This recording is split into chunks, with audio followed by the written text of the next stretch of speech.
সময় যদি না কাটে তাহলে প্রয়োজনে কাঁটা চামচ দিয়ে চা খান ভাই। তারপরেও দয়া করে মানুষের নামে কুটনামি করা বন্ধ করুন, এটা খুবই খারাপ অভ্যাস। হ্যালো এভরিওয়ান, আসসালামু আলাইকুম। আজকে আমার ছেলে বলতেছে আম্মু পোলাও রান্না করো আর কক মুরগির মাংস রান্না করো। তো ছেলের আবদার তো রাখতেই হবে, আর কক মুরগি তো আমাদের বাড়িতেই আছে, যেহেতু এটা আমরা পালন করি।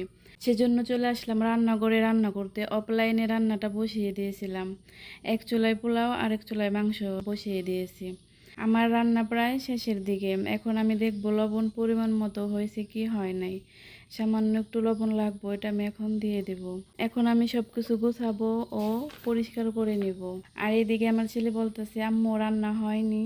আমার রান্নাটা শেষ, এখন আমার ছেলে মেয়েদের জন্য পোলাও বেড়ে দেব। আমি আর আমার যখন যা রান্না করি তাকে দেই, সেও আমাকে দেয়। তারপরে এখন আমার শাশুড়ির জন্য ও আমার জায়ের জন্য মাংসটা বেড়ে দেব।